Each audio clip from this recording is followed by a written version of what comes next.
Hello students, சம்குள்ள போறதுக்கு முன்னாடி type of functions அதாவது சார்புகளின் வகைகள். இது வந்து ஒரு 4 டைப் இருக்கு. அது என்னென்னன்னு ஃபர்ஸ்ட் பார்த்துருவோம். அதுக்கப்புறம் எக்ஸாம்பிள் பார்க்கலாம். ஃபர்ஸ்ட்டு சார்புகளின் வகைகள். இது 4 டைப்புன்னு சொல்லியிருந்தேன்னா, ஃபர்ஸ்ட்டு பார்த்தீங்க அப்படின்னா, ஒன்றுக்கு ஒன்றான சார்பு. ஸோ இது வந்து ஒன் டு ஒன் ஃபங்க்ஷன் சொல்லுவோம்.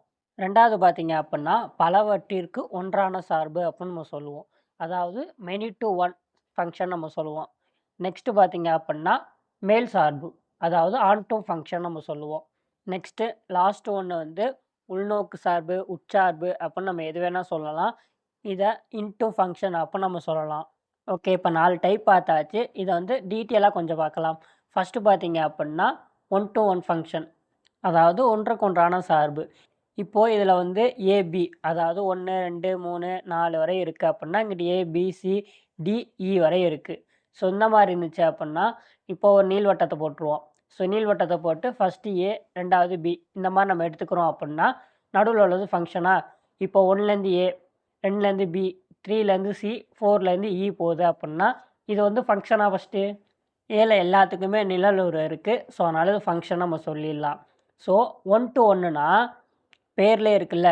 ஸோ ஏலேருந்து பிக்கு போறது ஒண்ணே ஒண்ணு தான் இருக்கணும். இப்போ 1லேருந்து ஏக்கு போகுது. ஓகே. 2லேருந்து பிக்கு போகுது. இதே மாரி ஏல உள்ள எல்லா உறுப்பும் பியோல ஒரே ஒரு நிழல் உரு மட்டும் தான் இருக்கணும். அதான் ஒன் டூ ஒன் ஃபங்க்ஷன். இப்போ எக்ஸாம்பிளுக்கு 2வது போடுறேன் பாருங்க. 1லேருந்து 4 ஏபிசிடிஇ வரையும் போட்டிருக்கேன். ஸோ 1 வந்து ஏபி, 2 வந்து சி, 3 வந்து டி, 4 வந்து ஈன்னு போட்டிருக்கேன். இது ஒன் டூ ஒன்னா? இல்லவே இல்ல. ஏன்னா ஏல உள்ள 1ன்ற உறுப்புக்கு 2 நிழலுரு இருக்கு. ஸோ அதனால ஒன் டூ ஒன் ஃபங்க்ஷன் கிடையாது. புரிஞ்சிருக்கும்னு நினைக்கிறேன். இப்போ 2வது பலவற்றிற்கு ஒன்றான சார்பு. ஸோ பேர்ல இருக்க மாரி நான் எக்ஸாம்பிள் காமிக்கிறேன் பாருங்க. இப்போ ஏல வந்து 1, 2, 3, 4 வரை இருக்கு. அதுவே பில வந்து ஏபிசி அப்படின்னு இருக்கு. ஸோ நீள்வட்டத்த போட்டுறலாம். இப்போ வந்து முன்னாடி பார்த்தோம்ல, 1லேருந்து ஏக்கு போவோம், 2லேருந்து ஏக்கு போகுது, 3 வந்து பிக்கு போகுது, 4 வந்து சிக்கு போகுது. இது வந்து சார்பா அதாவது ஃபங்க்ஷனான்னு கேட்டிங்கன்னா, கண்டிப்பா ஃபங்க்ஷன் தான். ஸோ என்னன்னா, ஏல உள்ள 2 வெவ்வேறு நம்பர் வந்து பில உள்ள ஒரே ஒரு நம்பருக்கு நிழலுரா இருக்குது. அதனால தான் இது மெனி டூ ஒன் ஃபங்க்ஷன் நம்ம சொல்றோம். 3வது பார்த்தீங்க அப்படின்னா, மேல் சார்பு. ஸோ மேல் சார்புங்கிறது ரொம்பவே ஈஸி தான். இப்போ எக்ஸாம்பிளுக்கு ஏல வந்து 1, 2, 3 வரையும் இருக்கு. அதே பில வந்து ஏபிசி அப்படின்னு இருக்கு அப்படின்னா, ஸோ நீள்வட்டத்த போட்டுறலாம். 1க்கு ஏ, 2 வந்து பி, 3 வந்து சி. இந்த மாரி நம்ம ஏரோ மார்க் போட்டுருவோம். ஸோ ஃபர்ஸ்ட்டு உள்ளது ஏ, 2வது உள்ளது பி, நடுவுல உள்ளது ஃபங்க்ஷனா.